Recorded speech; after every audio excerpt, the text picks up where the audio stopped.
Bueno, ¿cómo determino entonces si hay muy buena suministro de alimento de esa colmena?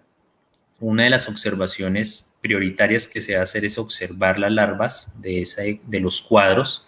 Entonces yo saco un cuadro, busco las larvas que sean más pequeñitas y determino cuál es la cantidad de jalea real que hay en esos alvéolos.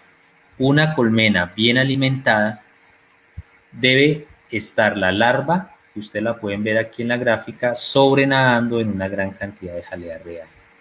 Prácticamente debe ser más abundante la jalea real que la larva, y esto pues me está indicando que es una colmena que está entrando muy buenos recursos de polen y de néctar y están alimentando adecuadamente las larvas. Entonces aquí podemos ver la cantidad, la larva que se encuentra sobrenadando sobre la jalea real. Esa jalea real, dependiendo de la edad de la larva, pues va a variar en su composición y también en la frecuencia en que las abejas alimenten esas larvas. Entonces las larvas más pequeñas van a recibir una composición de jalea real más diferente en la medida en que va pasando el tiempo, y también va a variar en las castas de cada una de los miembros de la colmena. Entonces una larva que esté destinada a ser reina se va a alimentar con una jalea que es más rica en lípidos y en carbohidratos, ya que los carbohidratos estimulan la forma en que la reina o futura reina consume, es un fagoestimulante. Eso permite que la abeja consuma grandes cantidades de alimento en un corto tiempo, y de ahí que por eso las reinas o las larvas de las reinas crecen bastante rápido y son mucho más grandes comparadas con las larvas de obrero. Entonces es una medida y es una muy buena observación. Cuando yo saco un cuadro, debo observar las larvas sobrenadando en jalea real. Caso contrario, cuando yo destapo una colmena y veo que sobresale la larva y hay una pequeña cantidad de jalea real en el fondo, me está indicando que esa colmena tiene problemas de alimentación y que se hace necesario empezar a suplementarla. En algunos casos puede ser tan crítico una deficiencia de proteína que las obreras terminan consumiéndose las larvas, ya que son la principal fuente de proteína que en ese momento pueden llegar a tener. Entonces, colmenas en donde no hay entrada de pan de abeja o de la parte de proteína, buscan las larvas como fuente de esa proteína, y es de esta forma que también presenta patrones de postura que no son uniformes, que se encuentran poca viabilidad de esa cría. Entonces es indispensable observar la cantidad de jalea real que tiene en ese momento un alvéolo cuando yo hago la revisión, ya que puedo determinar qué tan bien o qué tan mal se encuentra alimentada esa colmena.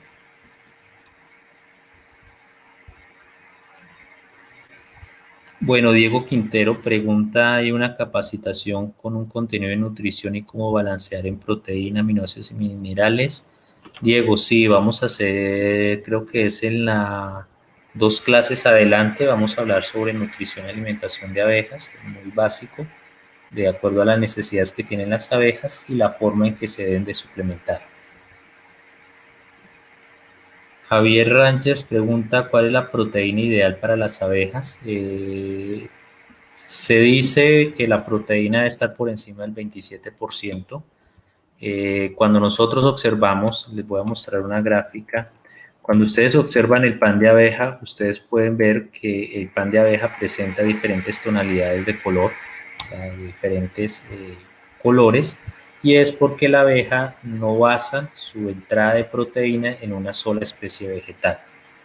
Lo que la abeja trata de hacer es balancear la proteína con base en el perfil de aminoácidos esenciales, que son 10, y va tomando el polen de una planta, lo va tomando luego de otra, luego lo va tomando de otra, diferentes especies, y de acuerdo a esa entrada trata de equilibrar el nivel de proteína y también el perfil de aminoácidos que requiere. Varios estudios soportan que las abejas tienen preferencia por las plantas que producen proteína de mayor concentración, o sea, proteína de mayor calidad, y también prefieren visitar las plantas que en su polen que están produciendo se asemeje mucho o tenga un alto contenido de aminoácidos esenciales. Entonces es de las preferencias que tienen las abejas cuando hacen el pecoreo. Cada especie vegetal, su polen es diferente, su morfología en el tipo polínico es diferente. Prácticamente la huella dactilar de las plantas es la morfología del grano del polen, y cada grano de polen pues, presenta tonalidades diferentes. Entonces, por eso nosotros cuando observamos el pan de abeja, logramos observar diferentes tonalidades en el polen, ya que eso me está indicando que las aves están tomando varias fuentes de proteína. Por eso es también importante que cuando nosotros instalemos las colmenas lo hagamos en ambientes que sean altamente diversos en términos de cobertura vegetal, porque eso pues permite a las abejas poder hacer de forma más eficiente ese equilibrio de los aminoácidos esenciales, buscar y poder balancearlo. Cuando nosotros instalamos colmenas en cultivos o monocultivos, pues solo le estamos permitiendo a la abeja acceder a una sola fuente de proteína, y en esos casos podría llegar a suceder un desbalance en la forma en que las abejas equilibran la proteína. Entonces, como recomendación, buscar zonas o establecer apiarios en zonas de alta riqueza en cobertura vegetal para garantizar esa productividad y esa sanidad dentro de las abejas. Rodrigo, si uno encuentra una colmena con poca jalea real, ¿con qué la puede alimentar para ayudarle? Es buscar un sustituto de proteína. Hay varias formas de hacerlo con tortas de proteína. Puede ser tortas de soya, levadura. Bueno, hay varias estrategias, pero aquí en Colombia es difícil encontrar esos ingredientes. Lo que uno generalmente recomienda es utilizar el Promocalier L. Cuando nosotros miramos el Promocalier L en su composición de aminoácidos, prácticamente le está supliendo todos los aminoácidos esenciales que requieren las abejas. Entonces uno hace una solución o un jarabe 2:1, 2 kilos de azúcar, 1 litro de agua y 5 ml de Promocalier por cada litro, y de esa forma pues podría ayudarle a la colmena a cubrir ese requerimiento de proteína. Bueno, fuera de evaluar cómo se encuentra alimentada una larva, yo también puedo empezar a determinar cuál es la calidad sanitaria de esas larvas. Por condición general, una larva debe ser de color blanco perlado, debe verse brillante. Yo cuando saco el cuadro observo las larvas. Esas larvas deben de presentar esas tonalidades de blanco perlado brillante. Ahí me estoy asegurando y puedo tener la certeza de que esas larvas no tienen ningún problema sanitario que esté asociado a hongos, a bacterias o algún tipo de virus. Y caso contrario, cuando yo observo las larvas en tonalidades oscuras, que se encuentren opacas, tonalidades amarillas, pues me está reflejando que hay un proceso de infección que puede venir de diferentes agentes etiológicos, que puede provenir de un virus, de una bacteria, de un parásito, y que si no se hace o no se identifica correctamente cuál es ese agente, puede crear la mortalidad de la larva o de la pupa, afectando la viabilidad de esa cría. Entonces también debo hacer la observación del color de esa larva, y eso pues me está indicando la calidad sanitaria que puedan llegar a tener mis colmenas.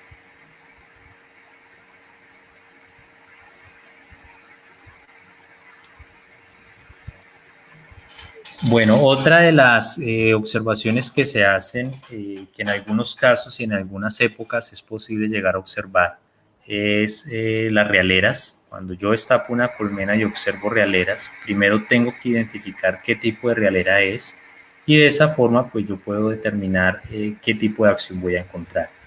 Cuando yo observo las realeras en pequeñas cantidades, de 3, 4, y se encuentran en el centro del cuadro, esas realeras se relacionan con un reemplazo natural o por una muerte accidental de la reina. Entonces, si yo en alguna revisión previa, por una mala manipulación que hice de los cuadros, maté a la reina, pues las abejas tienen que formar una nueva realera, una nueva reina de emergencia, y es muy característico que se encuentre en todo el centro del cuadro y en pequeñas cantidades de realeras. En este caso, como ustedes pueden observar en la gráfica, hay 1, 2, 3, 4 realeras, y esto yo lo puedo interpretar como unas realeras de emergencia, ya que se encuentran en medio del cuadro.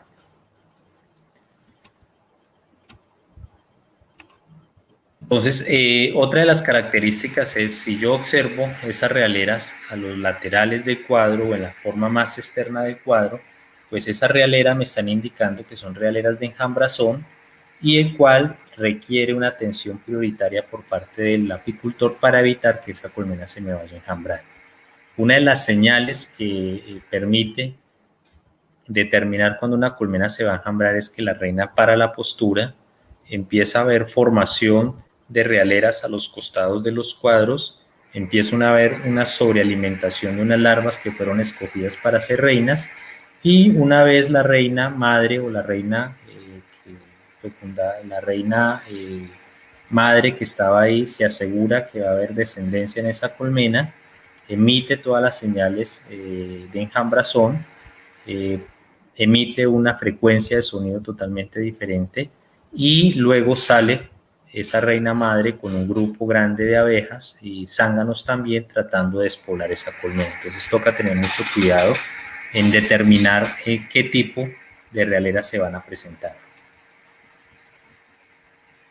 Bueno, ya dentro de las prácticas rutinarias que uno debe hacer y de acuerdo a un plan de actividades, si nosotros en las primeras clases habíamos dicho que una vez que nosotros conocemos cómo se comporta la zona, en cuáles son las épocas de mayor abundancia de néctar y de polen y cuáles son las épocas de escasez, uno con esa información y apoyados en un calendario floral, debemos empezar a establecer un plan anual de actividades. ¿Qué quiere decir esto? Que de acuerdo a las características agrobiológicas o agroclimáticas de la zona, yo debo empezar a realizar unas prácticas que sean muy puntuales, y eso pues me va a permitir ser más eficiente en el manejo de las colmenas.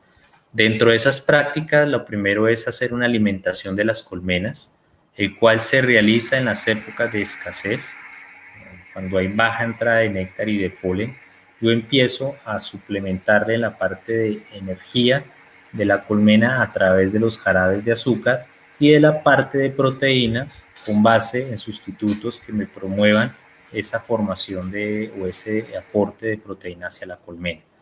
Entonces, dependiendo de la observación que yo hice de la zona, sé en qué momentos debo empezar a aplicar el jarabe y en qué momentos debo aplicar las tortas de proteína o las fuentes de sustituto de proteína. En algunos casos uno puede observar que hay muy buena entrada de pan de polen corbicular en ciertos periodos del año, pues en esos momentos no hay necesidad de cubrir ese requerimiento, solo se aplica el jarabe, y en otros casos pues es el contrario, entra bastante néctar pero no está entrando bastante pan de abeja, perdón, polen corbicular, y por lo tanto tendría que suministrarlo. Entonces, de acuerdo a la necesidad que tenga la colmena, yo empiezo a determinar qué tipo de alimentación voy a aplicar. Hay dos tipos de alimentación, una que es una alimentación de sostenimiento, el cual se hace en esos periodos de escasez del alimento, y hay otros tipos de alimentación que ya es de estimulación, que se hace en ciertas épocas del año, en especial cuando se encuentra muy cerca los periodos de prefloración o se encuentra muy cerca a los flujos grandes de miel, y es una forma de engañar a la reina diciéndole que ya arrancó una prefloración. La reina interpreta que tiene muy buena entrada de alimento, aumenta las tasas de postura, desarrolla una gran cantidad de larvas que van a ser transformadas en abejas adultas, y de esa forma yo logro tener una colmena con una muy buena población antes del inicio de los periodos de flujo de néctar. Recordemos que la producción de miel está relacionada con la cantidad de abejas, pero recordemos que esas abejas deben ser pecoreadoras. Por lo tanto, la estimulación que uno haga de esa colmena se debe hacer en un ciclo de 120 días o unos 3, 4 meses antes de los periodos de floración, más o menos unas 4 o 5 alimentaciones previas a ese gran flujo de alimento. De esa forma yo logro estimular la postura de la reina, y esas primeras posturas, después de que pase el tiempo, voy a tener abejas, que ya sean las abejas pecoreadoras, que salgan a campo a buscar esa alimentación. Esta es una forma de hacer la suplementación muy personal. Utilizo polvo de polen, jarabe muy concentrado o miel de opérculo. Agrego Promocalier, agrego aceite de maíz, hago la mezcla y las empaco en bolsas. Personalmente utilizo ese sustituto líquido, no lo hago en una torta sólida, considero que el consumo es más rápido y lo logra movilizar de una forma más eficiente. En algunas ocasiones utilizo polvo de abeja, como pueden ver en la gráfica. Pongo unas bandejas en los apiarios y en esas bandejas pongo el polvo de polen, y las abejas pues van hacia ese depósito, hacia bandeja, y van tomando el polen. Entonces ustedes logran observar que llega a la bandeja, hacen movimientos rápidos, intentan impregnarse del polen y se lo llevan hacia la colmena. Entonces es una forma de suministrar rápidamente ese suplemento. Las abejas tienen preferencia, uno rápidamente puede observar que se lo llevan. Yo hay veces pongo 1 o 2 kilos en esas bandejas y en 2 o 3 días ya completamente se lo han llevado. Entonces es una forma también de aplicarlo. Obviamente, y haciendo la salvedad que ese polvo de polen debe provenir de colmenas que no tengan ningún problema sanitario, que no tenga problemas de esporas por algún hongo, ya que podría estar contaminando las demás colmenas. También este polvo pues ya proviene de un proceso de secado, de tamizado, en el cual pues se garantiza en cierta forma la eliminación de algunos agentes que pueden llegar a afectar la sanidad de la colmena.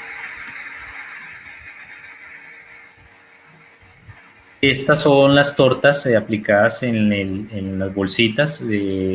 Las abejas pues terminan rompiendo la bolsa, consumiéndola.